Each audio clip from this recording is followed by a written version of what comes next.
बिस्मिल्लाहिर्रहमानिर्रहीम।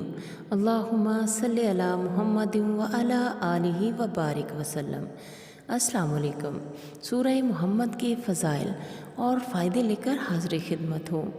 अगर किसी शख्स को कोई ऐसा काम दरपेश हो जो बज़ाहिर नामुमकिन हो या होता हुआ नज़र ना आता हो, तो उसे चाहिए कि हर जुमा को चंद मर्द इकट्ठे करे। अगर औरत है तो औरतों को इकट्ठा करे और इस सूरत को 111 मरतबा पढ़ाए। 7 जुमों तक ऐसा ही करे। इंशाल्लाह मुश्किल से मुश्किल काम भी हो जाएगा। ये सूरत दुश्मनों पर फतह पाने के लिए भी बहुत मुअस्सर है। अगर किसी शख्स को कोई दुश्मन तंग करता हो तो उसे चाहिए कि 40 दिन तक इस सूरत को 11 मरतबा असर की नमाज के बाद पढ़े। इंशाल्लाह दुश्मन ज़ेर होगा और हमेशा के लिए अपनी बुरी हरकतों से बाज आ जाएगा। अगर किसी शख्स को बुरे ख्वाब आते हों तो उसे चाहिए कि सोने से पहले इस सूरत को 1 मरतबा पढ़कर सोए। इंशाल्लाह कोई बुरा ख्वाब नहीं आएगा बल्कि अच्छे ख्वाब देखने लगेगा। इस अमल को 11 रोज़ तक जारी रखें। सूरह मुहम्मद बड़ी बाबरकत सूरत है क्योंकि ये हुजूर सल्लल्लाहु अलैहि व आलिहि वसल्लम की तरफ मंसूब है। जो शख्स इसे रोज़ाना 1 मरतबा पढ़ने का मामूल बना ले, उसे हुजूर सल्लल्लाहु अलैहि व आलिहि वसल्लम की ज़ाते गिरामी से मोहब्बत पैदा हो जाएगी। सुबहान अल्लाह। क्योंकि हुजूर सल्लल्लाहु अलैहि व आलिहि वसल्लम की मोहब्बत असल दीन है और जिसे हुजूर की मोहब्बत हासिल हो जाए वो समझे कि उसे दुनिया की बड़ी सआदत हासिल हो गई। अगर हम हज़रत मोहम्मद सल्लल्लाहु अलैहि व आलिहि वसल्लम से मोहब्बत नहीं करेंगे तो उसकी सुन्नत का इत्तबा कैसे करेंगे। हुजूर सल्लल्लाहु अलैहि व आलिहि वसल्लम की इत्तबा यानी पैरवी ही असल दीन है। प्यारी बहनों और प्यारे भाइयों, ये जो फ़ायदे मैंने बताए हैं ये बहुत कम हैं। कुरान पाक की कोई सी भी सूरत तिलावत कर लें, उसके बेशुमार फ़ायदे हैं।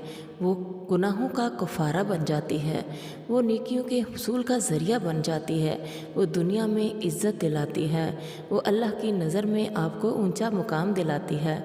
अल्लाह आपसे राज़ी हो जाता है, आपका दिन सुकून से गुज़रता है, आपका ज़मीर मुतमईन होता है, आपकी नीयत नेकी की तरफ राग़ब हो जाती है, आपकी फ़ितरत बुराई से बचना शुरू कर देती है। इतने फ़ायदे कि मैं बयान ही नहीं कर सकती। आपकी दुनिया आसान हो जाती है, आपकी आखिरत संवर जाती है, आपके सब काम आसान हो जाते हैं। आपको लगता है कि जो काम आप करने जाते हैं वो हो गया है तो उसमें आपकी काबिलियत है, तो ऐसा बिल्कुल भी नहीं है। ये मेरे अल्लाह का करम होता है। आपकी की गई कोई सी नेकी होती है कि जिसके बदले में अल्लाह ताला आपके लिए आसानियाँ पैदा फरमा देता है। इसलिए किसी भी नेकी को चाहे वो किसी भी सूरत में हो हल्का मत समझिए, हकीर मत समझिए, उसको बेहैसियत मत समझिए। वो नेकी आपको इस दुनिया में भी फ़ायदा देगी और आखिरत में भी देगी। और एक दिन आएगा जब आप अपनी इन नेकियों वाले वक्त पर फ़ख्र करेंगे।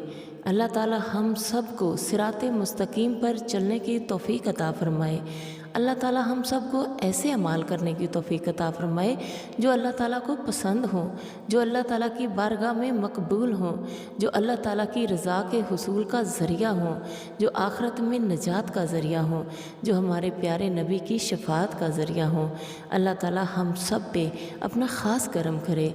अल्लाह ताला आप सब की वो तमाम नेक तमन्नाएँ पूरी कर दे जो आप अल्लाह ताला से हर रोज़ मांगते हैं।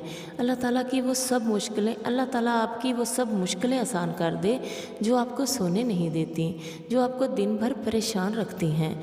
अल्लाह ताला आपकी वो सब बीमारियां दूर कर दे जो इबादत की राह में रुकावट बनती हैं।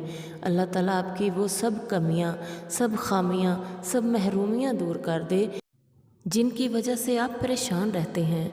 अल्लाह ताला आपकी सब खामियों को खूबियों में बदल दे, सब बीमारियों को सेहत तंदुरुस्ती में बदल दे। अल्लाह ताला आपकी सब परेशानियों को खुशी में बदल दे। आमीन सुम्मा आमीन। दुआओं में ज़रूर याद रखिएगा। वीडियो पसंद आए तो लाइक ज़रूर कर दीजिएगा, मुफीद लगे तो शेयर भी कर दीजिएगा, किसी और का भी फ़ायदा हो जाएगा। अल्लाह हाफिज़।